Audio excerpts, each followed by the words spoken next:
نحمده ونصلي ونسلم على رسوله النبي الكريم وعلى آله وأصحابه أجمعين. اللهم صل على سيدنا ومولانا محمد وعلى آل سيدنا ومولانا محمد وبارك وسلم صلاة وسلاما كثيرا كثيرا. توفیق الہی اپنے محبوب مرشد پاک کی برکت سے عصر کی اس نشست میں حکیم الامت مجدد الملت حضرت تھانوی رحمۃ اللہ علیہ کے ملفوظات کا سلسلہ چل رہا ہے. پرسوں جس ملفوظ پر بات چل رہی تھی، جس میں حدیث مبارکہ میں رسول اللہ صلی اللہ علیہ وسلم نے خوف سے رونے کی مدح فرمائی، تعریف فرمائی، خوف سے رونے کی. فرمایا اللہ کے حبیب صلی اللہ علیہ وسلم نے کہ قیامت کے دن ہر آنکھ روتی ہوگی بجز اس آنکھ کے جو اللہ کی حرام کی ہوئی چیز کو دیکھنے سے روکی گئی، اور وہ آنکھ جس نے اللہ کے راستے میں پہرا دیا،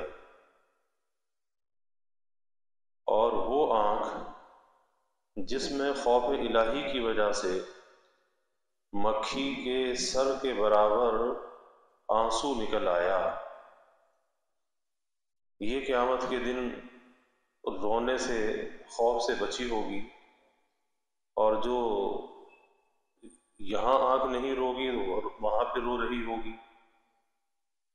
تو پہلی بات اس پر بات چل رہی تھی کہ جن چیزوں کو اللہ نے حرام کر دیا ہے، ان حرام کی ہوئی چیزوں کو دیکھنے سے اپنی آنکھ کو روک لے. اب یہ ان چیزوں کو دیکھنا جو اللہ نے منع کر دیا، اس کا دیکھنا کیا ہے؟ نفس کی لذت کے لیے ہے، شہوت کے لیے ہے، نفس کو اس کے اندر مزہ آتا ہے، لذت آتی ہے.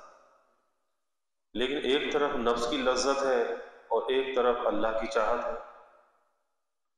اور حدیث میں آتا ہے کہ ایسے موقع پر جو اپنی آنکھ کو روک لے، یعنی جھکا لے، موقع تھا، دیکھ سکتا تھا، کوئی رکاوٹ نہیں تھی، لیکن دل میں خیال آیا کہ اللہ نے منع کیا ہے، اللہ ناراض ہوگا. اگر آدمی اتنا بھی سوچ لے نا کہ اللہ ناراض ہوگا، اللہ دیکھ رہا ہے، تو گناہ سے بچنا آسان ہو جاتا ہے. لیکن ہم سوچتے ہی نہیں ہیں. تو بس یہ سوچ کر کے اللہ ناراض ہوگا، اللہ نے منع کیا ہے، اپنی آنکھ کو جھکا لیا. تو اللہ کے حبیب صلی اللہ علیہ وسلم نے فرمایا کہ اللہ اسے با حلاوت عبادت کی توفیق عطا فرمائے، اور ایسی عبادت، اس کی ایسی حلاوت، ایسی لذت، ایسی مٹھاس کہ جسے اپنے دل کے اندر یہ محسوس کرے گا. لیکن وہ جبھی ہوگی کہ جب اس آلودگی سے اپنے آپ کو بچائے گا، اس دل کے برتن کو میلا ہونے سے بچائے گا، اس آنکھ کو آلودہ ہونے سے بچائے گا، تو اللہ پھر وہ لذت بھی عطا فرمائے گا، وہ دل کے اندر کیفیت بھی عطا فرمائے گا.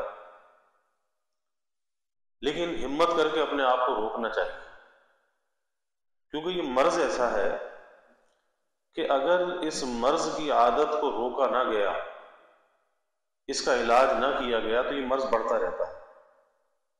نفس تو یہ کہتا ہے کہ اچھا ایک دفعہ دل بھر کے دیکھ لو، پھر مت دیکھو.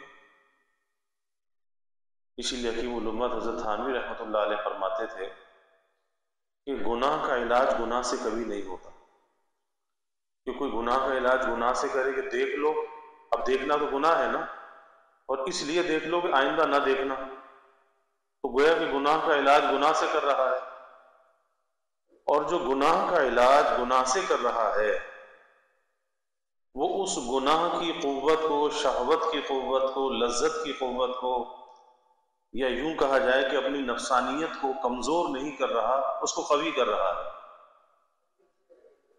تو جب وہ قوی کر رہا ہے تو پھر وہ عادت کیسے چھوٹ سکتی ہے؟ یہاں تو علاج اس کا یہ ہے کہ اس شہوت کو، لذت کو، نفسانیت کو کمزور کرنا ہے۔ اور وہ کمزور کب ہوگی؟ وہ دیکھ کر کمزور نہیں ہوگی، وہ نہ دیکھ کر کمزور ہوگی۔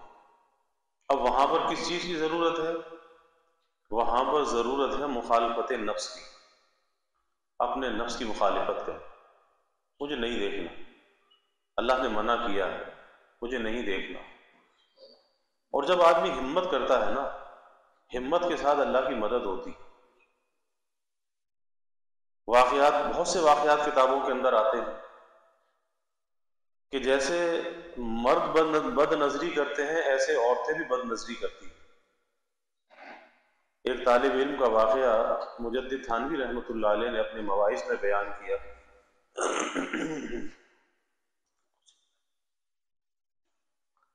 کہ شاہ عبد العزیز صاحب محدث دہلوی رحمۃ اللہ علیہ کا شاگرد تھا، اور حضرت کے پاس سبق پڑھنے کے لیے جایا کرتا تھا۔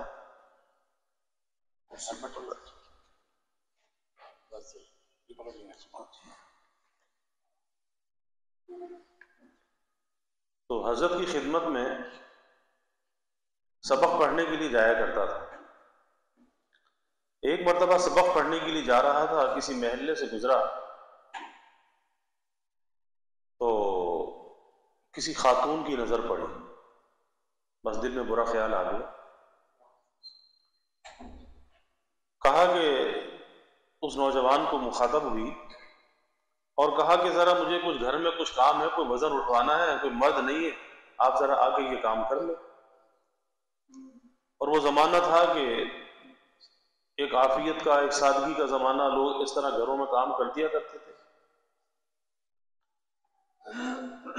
اب وہ جب اندر گیا، اس کی تو نیت خراب تھی، اس نے اندر سے کنڈی بند کر لی اور اسے گناہ کی دعوت دی۔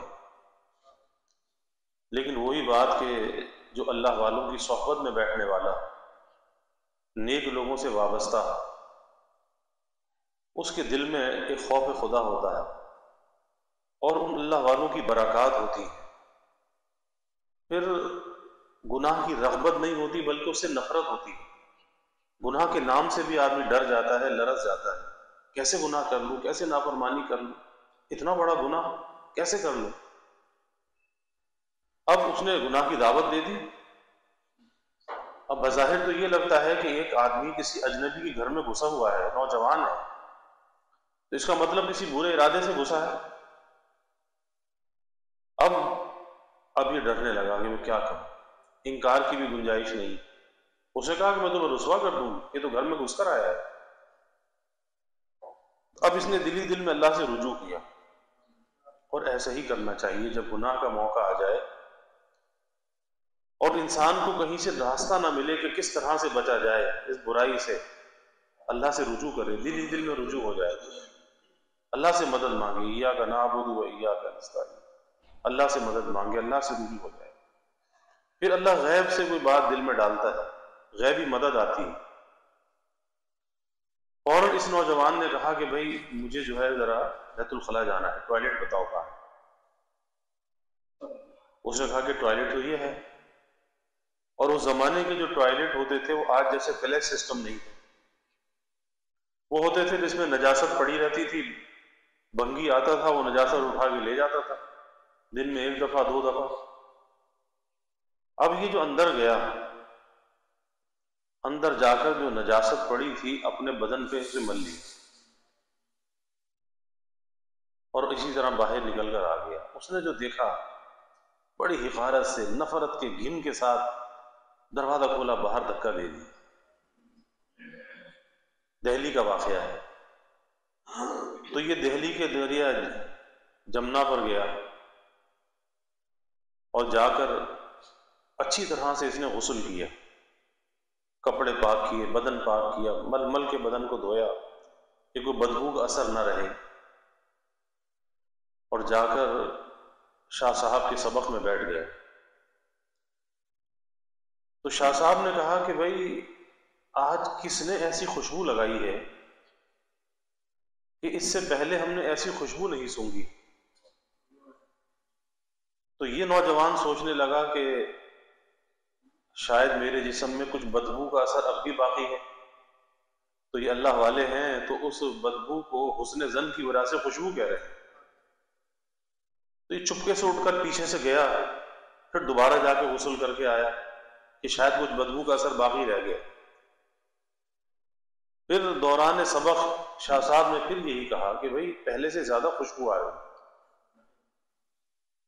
جب سبق ختم ہوا تو یہ شاہ صاحب کی خدمت میں گیا اور شاہ صاحب کے پاس جا کر سارا ماجرا بیان کیا کہ حضرت آج تو ایسے ایسے ہوا، آپ کی برکت سے اللہ نے بچایا، تو میرے بدن سے بدبو آ رہی ہے، آپ اسے جو حسن ظن میں خوشبو فرما رہے ہیں.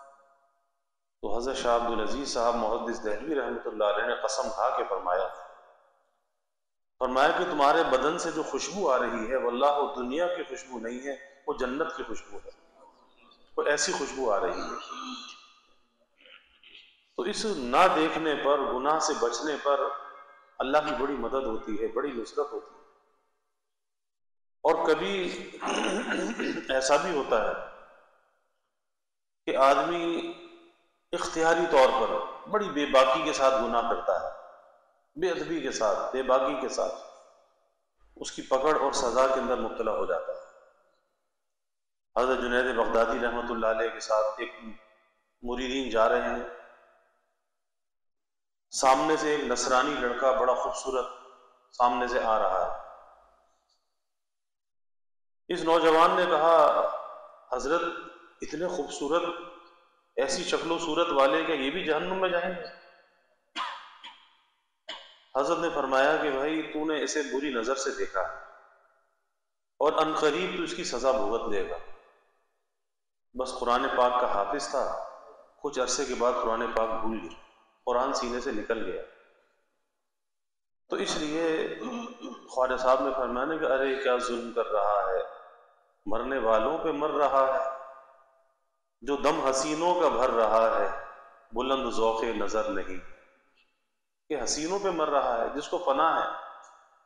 اس لیے مجدد تھانوی رحمۃ اللہ علیہ فرماتے تھے کہ جس کے ساتھ تو عشق اور محبت کا دعویٰ کر رہا ہے، اگر اس کا انتقال ہو جائے اور اسے قبر میں دفنا دیا جائے اور پھر اس کی قبر کھول کر تجھے دکھایا جائے، تو جب آدمی کو قبر میں دفن کیا جاتا ہے تو سب سے پہلے اس کی جو یہ آنکھیں ہیں نا، جن آنکھوں میں سب سے زیادہ شرارت ہوتی ہے، سب سے پہلے یہ آنکھیں بہہ جاتی ہیں، یہ گڑے رہ جاتے ہیں.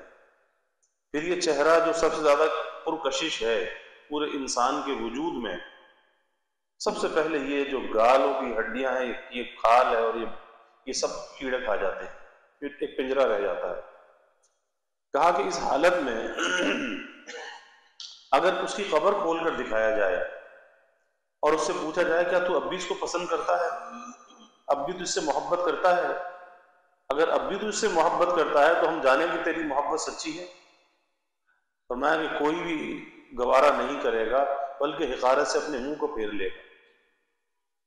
اور ایک واقعہ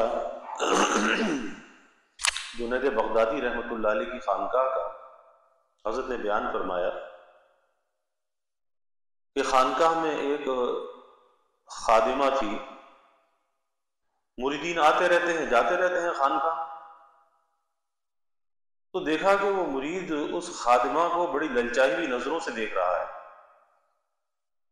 تو سمجھ گئے کہ اس کے دل میں روگ پیدا ہو رہا ہے، یہ دل کا روگ ہے، یہ دل کی بیماری ہے کہ کسی کی طرف میلان ہو جانا، بار بار اس کو دیکھنا اور نہ دیکھے تو دل کا بے چین رہنا، یہ دل کا روگ ہے،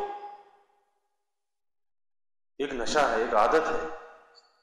جیسے آج یہ موبائل فون ہے نا، یہ ایک روگ ہے جو انسان کو لگ گیا ہے. یار تھوڑی دیر کے بعد جیب میں ہاتھ مارتا، ادھر ادھر دیکھتا کہاں ہے موبائل، اور تھوڑی دیر کے بعد تھوڑی دیر ادھر سے ادھر ہو جائے تو پریشان ہے موبائل کے لیے. کیا ہے کہ ایک روگ اندر لگ گیا ہے، اب اس کے بغیر چین نہیں آ رہا.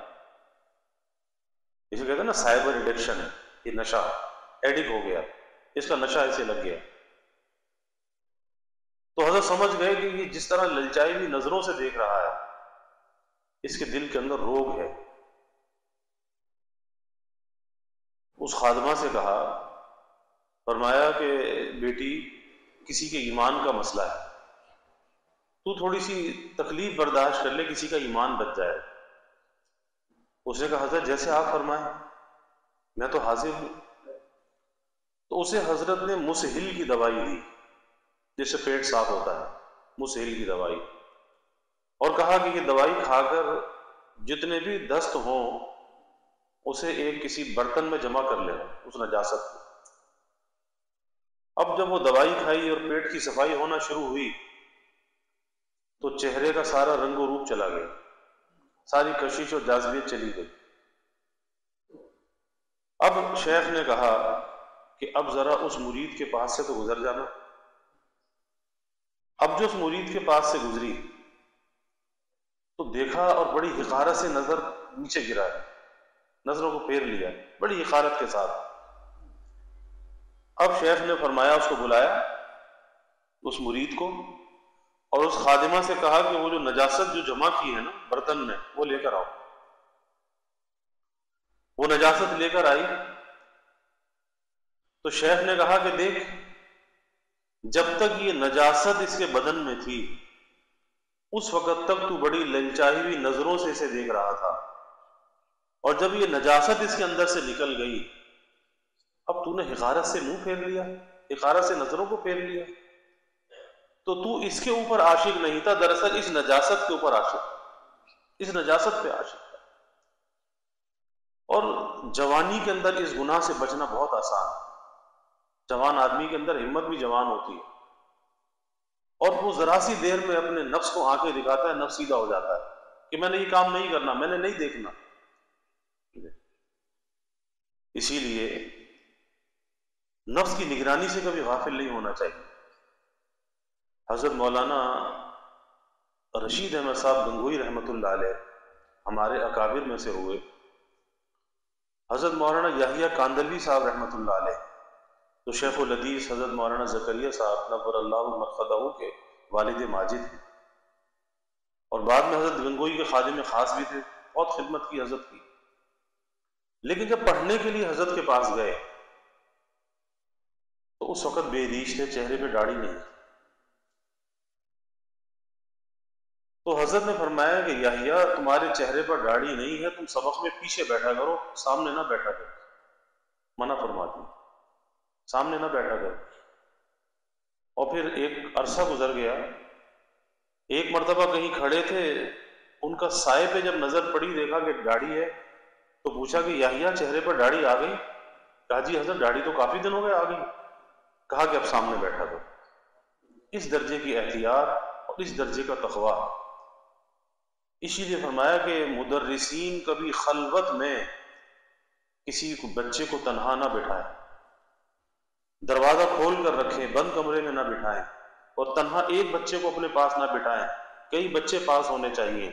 اگر کسی ایک بچے کا سبق رہ گیا اسے تنہا نہ روکیں، اس کے ساتھ 2-3 بچوں کو روکیں، اکیلے بچے کو نہ روکیں، اور کبھی کمرے کا دروازہ بند نہ کریں، دروازہ کھلا ہوا ہونا چاہیے۔ احتیاط ہے، کیونکہ نفس کا بھروسہ نہیں ہے۔ حکیم الامت حضرت تھانوی رحمۃ اللہ علیہ جس کمرے میں تصنیف و تالیف کا کام کیا کرتے تھے وہ کمرہ اوپر تھا، آج بھی کمرہ ہے تھانہ بھون میں۔ ایک مرتبہ محلے کا ایک چھوٹا سا بچہ کھیلتا ہوا اوپر آ گیا، اور حضرت اپنا کام چھوڑ کر نیچے آ گئے، اور آواز دی۔ ناظم خانقاہ تھے حضرت کے بھتیجے مولوی شبیر علی صاحب۔ کہا مولوی شبیر علی، ایک دم دوڑے ہوئے، جی بڑے ابا۔ کہا کہ اوپر جا کے دیکھو کیا ہو رہا ہے۔ تو اوپر گئے، دیکھا کہ محلے کا ایک بچہ ہے، کھیل رہا ہے، چھوٹا سا بچہ ہے۔ اسے پکڑ کر نیچے لے آئے، کہا بڑے ابا یہ محلے کا ایک بچہ ہے، کھیلتا وہ اوپر چلا گیا تھا، میں نیچے لے آیا۔ فرمایا کہ یہی تو بات ہے کہ یہ اوپر گیا تو کیوں گیا؟ اب یہ بات طے کرو کہ دروازہ میں اندر سے بند کروں یا تم باہر سے بند کرو، کیونکہ کمرہ اوپر تھا اور سیڑھی کو دروازہ نیچے تھا۔ تو کہا جی اگر آپ اندر سے بند کریں گے، کوئی دروازہ کھٹکھٹائے گا، آپ کو اوپر سے آنا پڑے گا کھولنے کے لیے، آپ کو تکلیف ہوگی۔ ایسا ہے کہ ہم باہر سے بند کر دیتے ہیں۔ فرمایا کہ نہیں، تو اگر باہر سے دروازہ بند ہوگا تو مجھے تشویش ہوگی، کوئی حاجت ہے استنجے کی تو پھر مجھے دقت ہوگی، اس کام کے لیے اترنا ہے تو بار بار مجھے کھلوانا ہوگا۔ کہا کہ میں اندر سے کنڈی لگاؤں گا، اور مجھے یہ تکلیف تو گوارا ہے کہ میں اوپر سے آ کر نیچے دروازہ کھول لوں، لیکن مجھے یہ گوارا نہیں ہے کہ ایک بے ریش بچہ میرے کمرے میں تنہائی اور خلوت میں آئے۔ اور پھر فرمایا کہ مولوی شبیر علی غالباً 82-83 سال کی اس وقت عمر تھی، کہا کہ بھائی اتنی عمر ہو گئی، اب تک اللہ نے بچایا ہے، لیکن فرمایا کہ نفس کا بھروسہ اب بھی نہیں، نفس کا بھروسہ اب بھی نہیں، کچھ بھروسہ نہیں اس نفس امارہ کا اے زاہد، کچھ بھروسہ نہیں، خواجہ صاحب فرماتے کچھ بھروسہ نہیں اس نفس امارہ کا اے زاہد، فرشتہ بھی ہو جائے تو اس سے بدگمان رہے۔ اس لیے اس نگاہ کو روکنے کی عادت ڈالنی چاہیے، اور اختیاری ہے، غیر اختیاری نہیں۔ اللہ نے ایسے ہی شٹر اوپر سے لگا دیے کہ جہاں، اور یہ بات ذہن میں رکھنی چاہیے کہ صاحب نظر تو معاف ہے لیکن قصد نظر حرام، بھولے سے نظر پڑ گئی فوراً جھکا لے، معاف ہے، لیکن بھولے سے پڑی تھی اور اسے گھورنے لگا، تکنے لگا، اب یہ حرام ہے، اب حرام کے اندر مبتلا ہو گیا، تو اب قصد اور ارادے سے دیکھ رہا ہے، تو اگر بھولے سے نظر پڑ جائے فوراً اسے نیچے جھکا لے، اور یہ سوچے کہ اللہ دیکھ رہا ہے، اللہ کو جواب دینا ہے، اس نظروں کی خیانت سے اپنے آپ کو بچانا ہے۔ اللہ نے کہا نا یعلم خائنۃ الاعین، اللہ تمہاری نظروں کی خیانت کو جانتا ہے، یعلم، ہم جانتے ہیں۔ تو مطلب کیا کہ یہ جو دیکھنا ہے ایسی جگہ پر جہاں دیکھنے سے روکا گیا، اس نظر کی خیانت ہے، اور خیانت کس چیز میں ہوتی ہے؟ امانت میں۔ تو یہ آنکھ اللہ کی امانت ہے، اب اس امانت کو ایسی جگہ استعمال کرنا جہاں اس امانت دینے والے نے منع کیا، اس میں خیانت ہے، خیانت سے بچنا چاہیے، یہ خیانت نہیں ہونی چاہیے، اور اگر اللہ نہ کرے ہو جائے تو فوراً توبہ بھی کرنی چاہیے، اللہ سے معافی مانگنی چاہیے، اور آئندہ ایک عزم اور ارادے کے ساتھ اپنے آپ کو گناہ سے بچانا چاہیے۔ یہ نہیں کہ ایک لت پڑ گئی، بس پڑ گئی، دیکھنے کی، گھورنے کی، تکنے کی۔ اور پھر میں عرض کر رہا ہوں کہ یہ جو موبائل فون ہے نا، یہ بہت بڑا فتنہ ہے آج کے زمانے کا، کہ پہلے کبھی بد نظری کے لیے انسان کو کہیں گھر سے باہر جانا پڑتا تھا، اور آج تو یہ بد نظری کے مواقع جیب کے اندر موجود ہے، ہر جیب کے اندر یہ موبائل فون موجود ہے، اور دانستہ نہ دانستہ ایسی چیزیں سامنے آ جاتی ہیں، غیر اختیاری طور پر آ جاتی ہیں، کیونکہ اس کو ڈیزائن اس طرح سے کیا گیا ہے، اس کے اندر اتنی ایڈورٹائزمنٹ چل رہی ہوتی ہے کہ وہ چیز سامنے آ جاتی ہے، آپ نہیں دیکھنا چاہتے لیکن وہ سامنے آتی ہے، اور جب سامنے آتی ہے اچھے اچھے لوگ بہک جاتے ہیں، بس ایک ٹچ کی دیر ہوتی ہے، کہیں سے کہیں آدمی چلا جاتا ہے۔ اب اس خلوت اور تنہائی میں بظاہر تو یہ لگتا ہے کہ کوئی نہیں دیکھ رہا، دھوکہ ہے نا کہ جی کوئی مجھے نہیں دیکھ رہا، بس میں تو اکیلا ہوں نا کمرے میں، کوئی بھی نہیں ہے۔ ارے بھائی تنہا کیسے ہے؟ اللہ تو تیرے ساتھ ہے، اللہ کا استحضار کیوں نہیں ہے کہ اللہ موجود ہے، اللہ دیکھ رہا ہے۔ تو اس لیے آج اس چھوٹے سے موبائل نے، اسمارٹ فون نے آج جو بربادی پھیلائی ہے، اس سے پہلے کبھی ایسی بربادی نہیں پھیلی،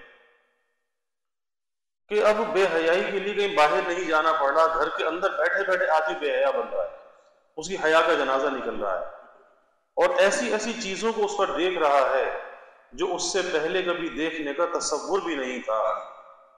کہ پہلے زمانے میں لوگ زیادہ سے زیادہ کا سینما میں جا کے فلم دیکھتے تھے، اور اس میں بھی ڈر ہوتا تھا کہ ارے کسی نے دیکھ لیا، کسی بڑے نے دیکھ لیا تو کیا ہوگا، ڈر کے وہ کام کرتے تھے۔ اور اب اس کے اندر تو کسی کا ڈر بھی نہیں، کسی کا خوف بھی نہیں، اس لیے بچنا چاہیے۔ اور جوان آدمی کے اندر میں یہ کر رہا ہوں کہ ہمت زیادہ ہوتی ہے بنسبت ضعیف اور بوڑھے کے، اس کے لیے گناہ سے بچنا زیادہ آسان ہے۔ حکیم الامت حضرت تھانوی رحمۃ اللہ علیہ کے پاس ایک شخص کا خط آیا، اور اس خط میں لکھا کہ حضرت عمر کے اس حصے میں ہوں کہ بتاتے ہوئے بھی شرم آتی ہے کہ دادا بھی ہوں اور نانا بھی ہوں، اور قبر کی منزل بھی قریب ہے، لیکن خطرہ ہے کہ خاتمہ خراب نہ ہو جائے، خاتمہ خراب نہ ہو جائے۔ اس لیے خدا را نظر کرم فرمائیے، میں بد نظری کے مرض میں مبتلا ہوں۔ بڑھاپے کی عمر میں خط لکھ رہے ہیں، آپ اندازہ لگائیے۔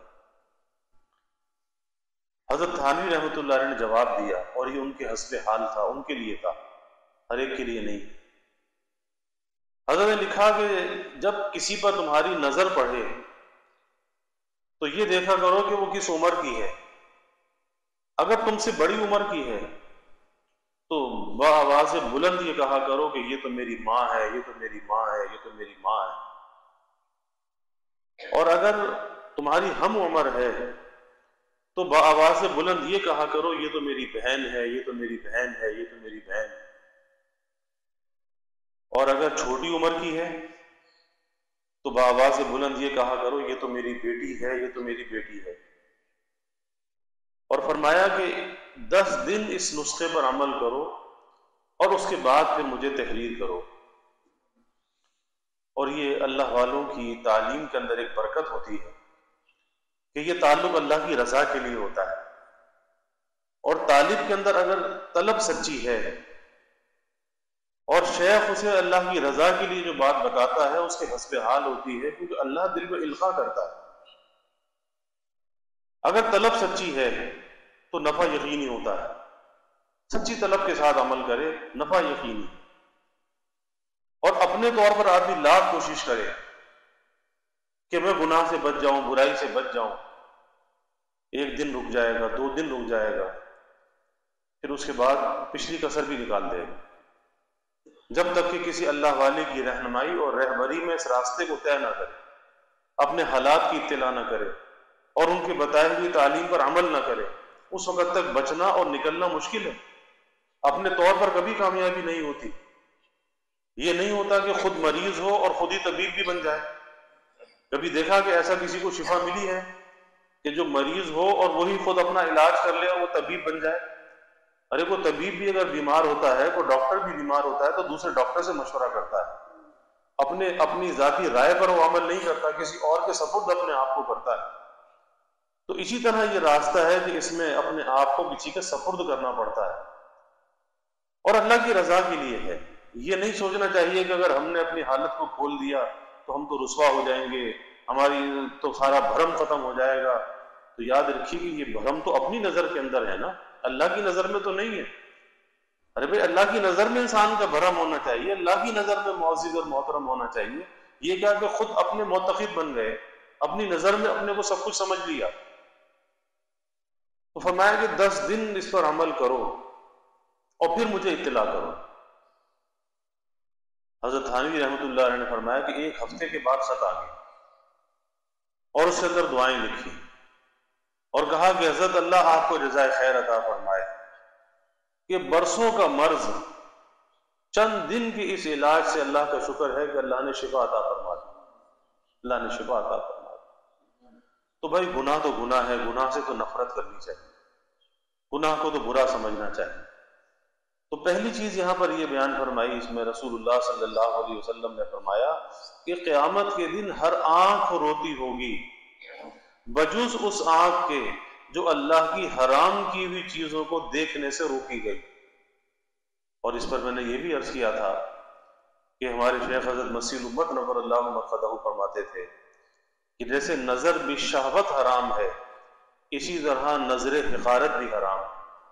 کسی پر حقارت کی نظر ڈالنا، کسی پر نفرت کی نظر ڈالنا، کسی کی سواری پر، کسی کی اولاد پر، کسی کے مکان پر، کسی کی ذات پر حقارت کی نظر ڈالنا، فرمایا کہ یہ بھی حرام۔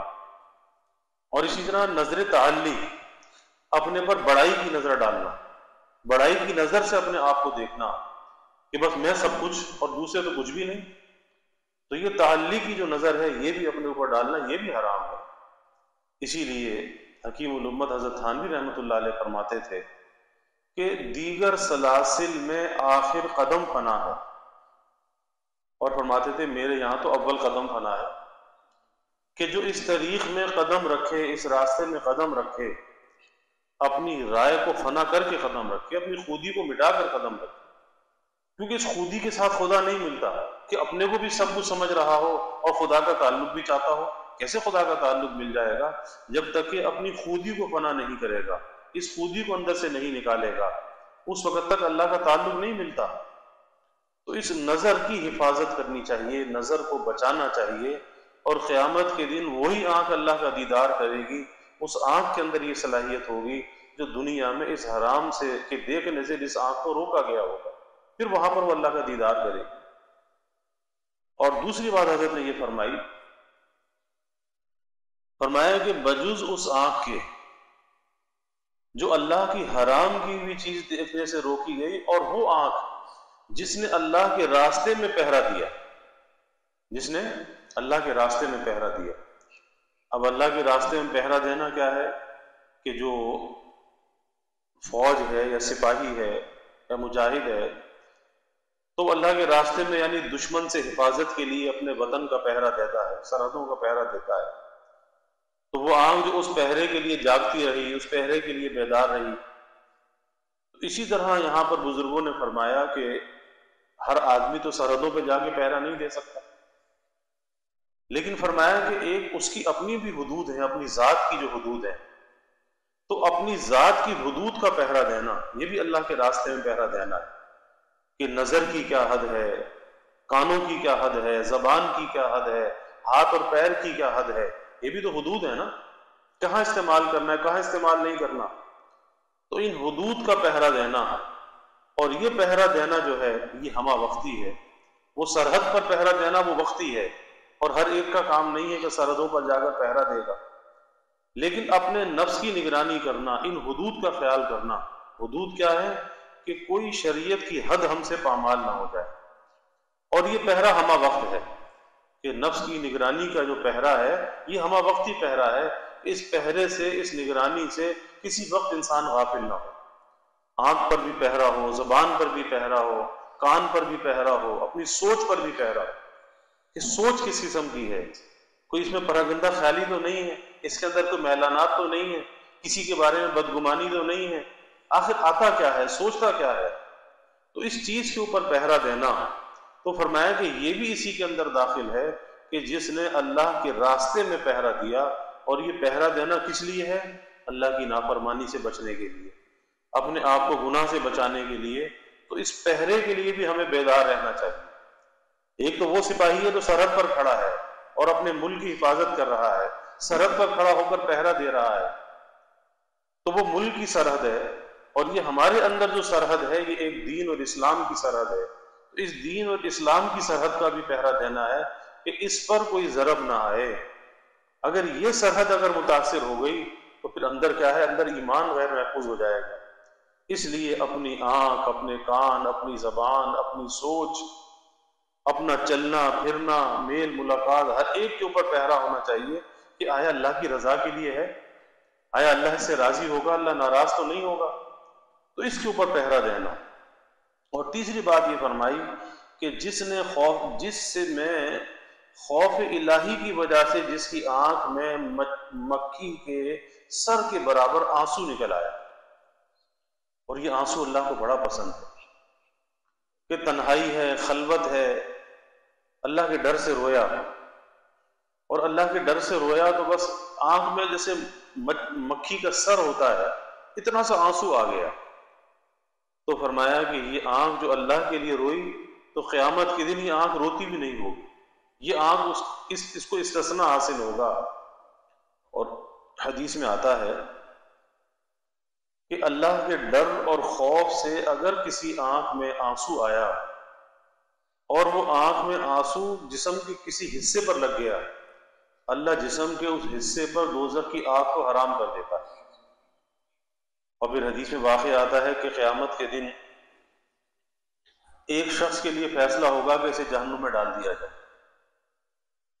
تو اس کی پلک کا ایک بال وہ اللہ سے کہے گا کہ یا اللہ، ایک مرتبہ یہ شخص رویا تھا اور اتنا رویا تھا کہ یہ پلک کا جو بال ہے وہ بھیگ گیا تھا.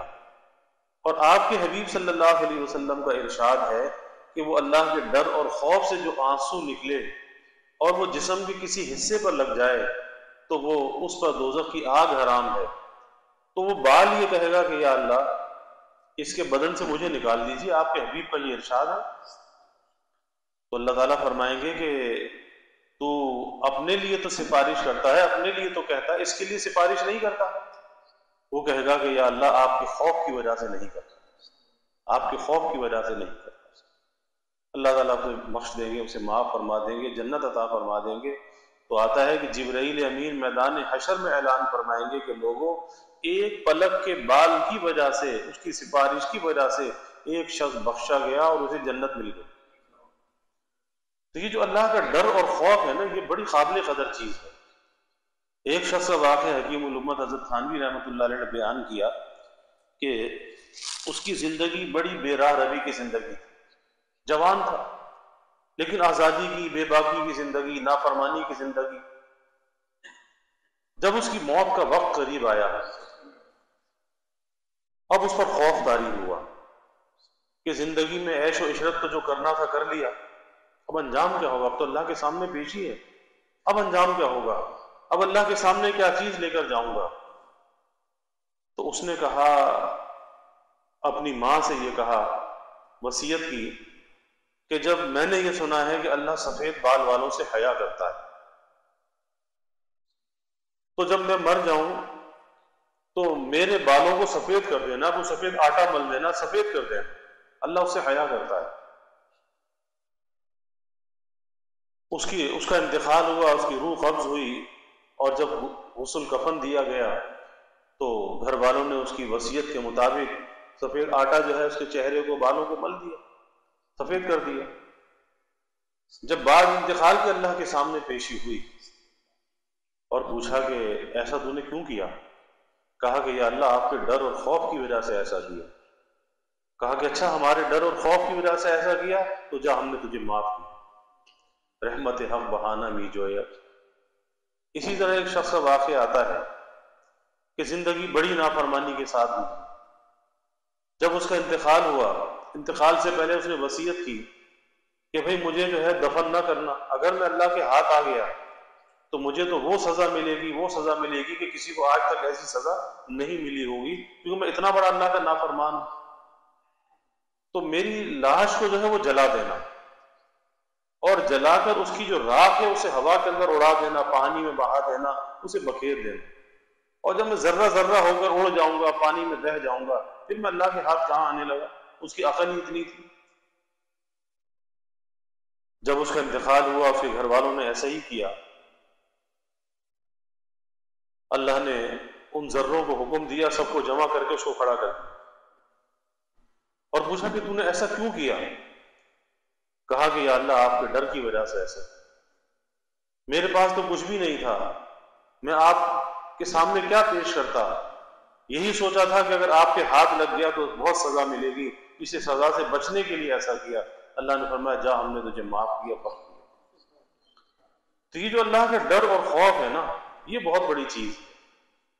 اس لیے انسان اس سے گناہ ہو سکتا ہے، لیکن گناہ کر کے بے خوف نہیں ہونا چاہیے، بے خوف نہیں ہونا۔ کسی نے کہا نا، گناہ کی جرأت ایک جرأت بے جا ہے ناداں، گناہ کی جرأت ایک جرأت بے جا ہے ناداں، اخفائے گناہ کے پردے میں ایک مستور ندامت ہوتی ہے۔ کہ وہ ایک ڈر، ایک خوف ہوتا ہے اس کے اندر، گناہ تو کر لیتا ہے لیکن ایک ڈر اور خوف ہوتا ہے، ندامت ہوتی ہے، اور توبہ بھی نام ندامت کا ہے۔ اس لیے اگر کبھی توبہ ٹوٹ جائے، کوئی گناہ ہو جائے، تو فوراً اللہ کی طرف رجوع کرنا چاہیے، فوراً اللہ سے معافی مانگنی چاہیے، اور اللہ سے اپنے معاملے کو صاف کر لینا چاہیے۔ اس گناہوں کی آلودگی کے ساتھ نہیں رہنا چاہیے، بلکہ اپنے کو پاک و صاف رکھنا چاہیے، اور آگے کی تیاری کے ساتھ رکھنا چاہیے۔ نہ معلوم کب بلاوا آ جائے، کب پیغام اجل آ جائے، کیونکہ کوئی وقت مقرر نہیں، کب وقت تو مقرر ہے لیکن ہمیں معلوم نہیں۔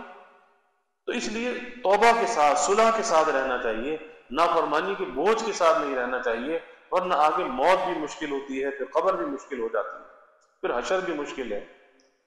تو اللہ تعالی ہمیں اپنا خوف عطا فرمائے، اور ایسا خوف جس کی حد اللہ کے حبیب صلی اللہ علیہ وسلم نے بیان فرمائی کہ یا اللہ میں آپ سے آپ کا اتنا خوف چاہتا ہوں کہ جو میرے اور گناہ کے درمیان رکاوٹ بن جائے۔ اللہم انی اسألک من خشیتک ما تحول به بیننا و بین معاصی، یا اللہ میں آپ کا اتنا خوف چاہتا ہوں کہ جو میرے اور گناہ کے درمیان رکاوٹ بن جائے، بس اتنا خوف کافی، اس سے زیادہ خوف نہیں۔ یہ ایک خوف مطلوب کی حد اللہ کے حبیب صلی اللہ علیہ وسلم نے بیان فرما دی کہ جو ہمارے اور گناہ کے درمیان رکاوٹ بن جائے اور حجاب بن جائے، اللہ وہ خوف مطلوب میں عطا فرمائے اور بے خوفی والی زندگی سے بچائے۔ اللہ ہماری نگاہ میں، زبان میں اللہ پارسائی عطا فرما دے، عفت عطا فرما دے۔ وآخر دعوانا